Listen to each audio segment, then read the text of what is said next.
चार बहुओं की सास। रोमा, टीना, मीनू और रितु, चारों की शादी एक ही घर में हुई है।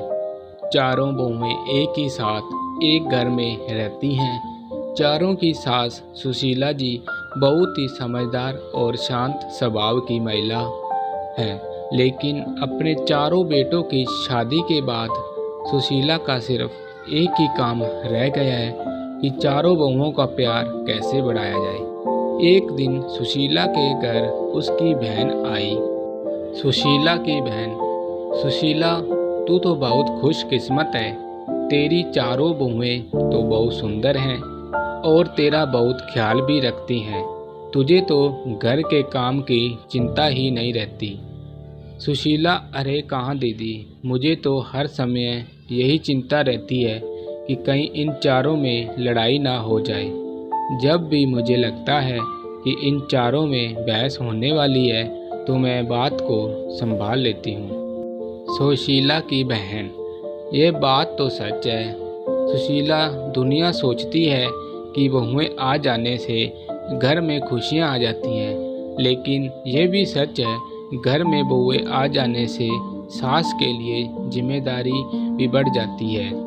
हर समय बस यही सोचते रहो कि कहीं लड़ाई ना हो जाए। ये दोनों बातें कर ही रही थी, तभी अचानक रोमा और मीनू की लड़ने की आवाज़ आई। रोमा, मैंने एक बार पोछा लगा दिया है तो मैं दोबारा नहीं लगाऊंगी। मीनू, दोबारा पोछा तो तुम्हें लगाना ही पड़ेगा। रोमा, तुमने इतना गंदा पोछा लगाया है, लग ही नहीं रहा कि घर की सफाई हुई है।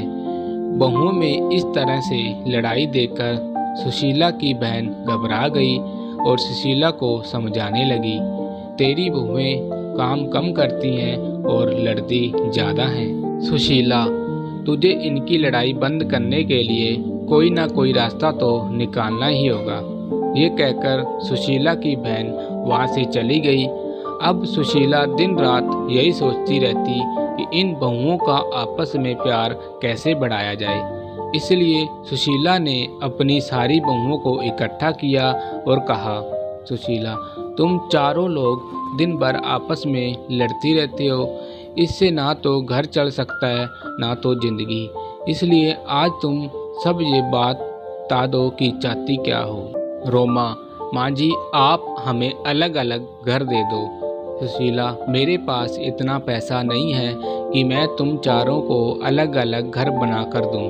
मीनू, माँ जी, ये घर भी तो बहुत बड़ा है, आप इस पर 4 मंजिल बनवा दो और हम चारों को दे दो। सुशीला, मैंने अपने चारों बेटों को बड़े प्यार से पाला है, इसलिए मैं नहीं चाहती कि तुम लोगों की वजह से मेरा घर टूट जाए। मेरे चारों बेटे अलग अलग रहें और मेरा क्या, मैं तुम चारों में से किसके पास रहूंगी। सुशीला की ये बातें सुनकर चारों बहुएं चुप हो गई। चारों में से कोई भी सुशीला को अपने साथ नहीं रखना चाहती थी। सुशीला ने अपनी बहुओं को एकटक देखा और कहा, तुम चारों को मैंने अपने बेटे भी दे दिए और अपना घर भी दे दूं, लेकिन तुम में से कोई भी मुझे अपने साथ नहीं रखना चाहता। ये कहते हुए सुशीला की आंखें भर आई और वह उन चारों बहुओं के काम बांट दिए और उन सब को कहा कि कोई भी आपस में नहीं लड़ेगा, लेकिन उनकी बहुएं कहाँ मानने वाली थी। अब चारों बहुएं ने एक टीम बना ली। एक टीम में रोमा और मीनू थी और दूसरी टीम में रितु और टीना थी।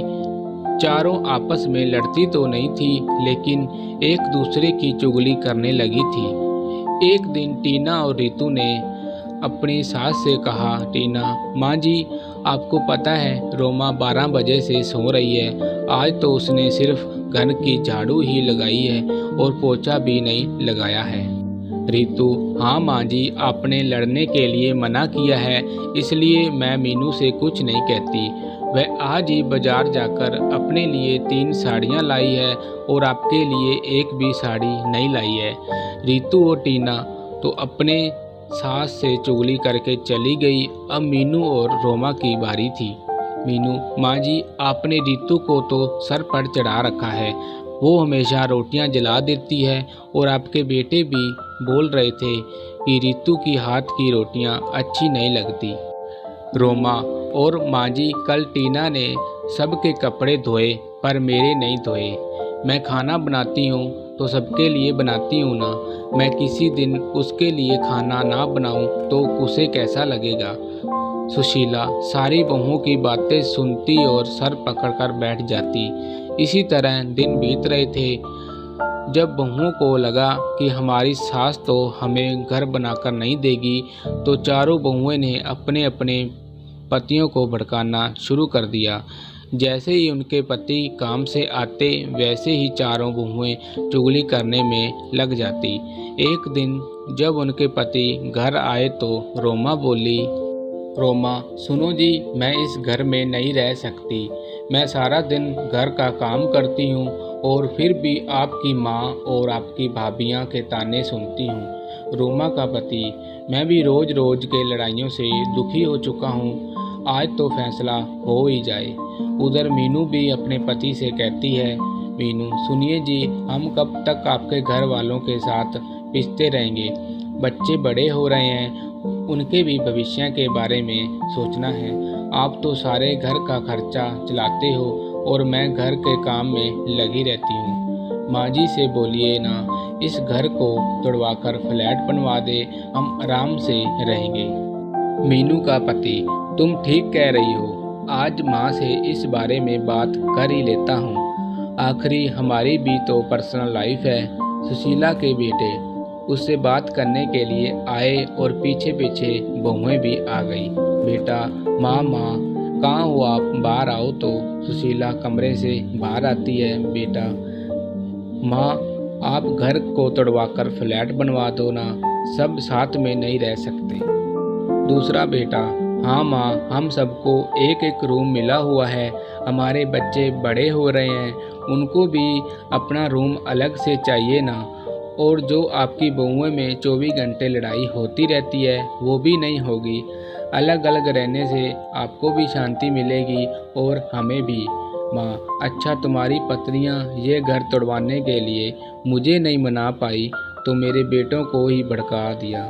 मैं इस घर को तोड़वाने नहीं चाहती।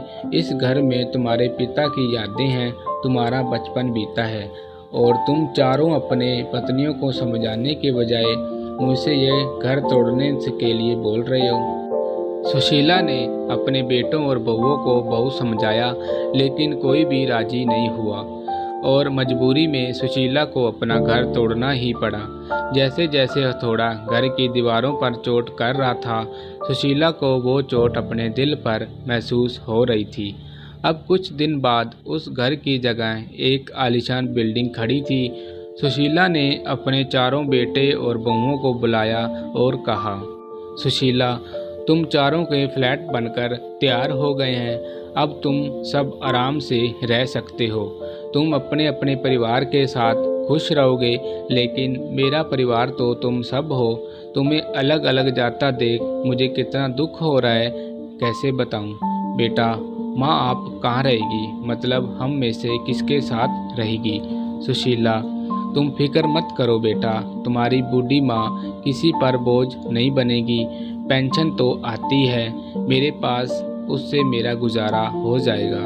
तुम चारों एक एक फ्लैट में रह लोगे तो ये नीचे का हिस्सा बचेगा, मैं वही रह लूँगी। चारों बेटे अपनी अपनी पत्नी और बच्चों को लेकर चले गए और आराम से रहने लगे। सुशीला पूरे दिन यही रहती और यही सोचती, मेरी बहुओं ने मुझसे मेरे चारों बेटों को छीन लिया। चारों में से कोई भी मेरे पास नहीं आता, लेकिन सभी दिन एक जैसे नहीं रहते। कल मेरी जगह मेरी बहुएं भी होंगी, तब देखती हूँ। तो इसका नेक्स्ट पार्ट देखने के लिए मेरे चैनल को जो है सब्सक्राइब कर लीजिए, ताकि आपको इस स्टोरी का नेक्स्ट पार्ट मिल सकेगा। बहुत ही इंटरेस्टिंग पार्ट होने वाला है नेक्स्ट, तो आप इग्नोर मत करना। तो मिलते हैं गाइस नेक्स्ट पार्ट के साथ, तब तक के लिए गुड बाय दोस्तों।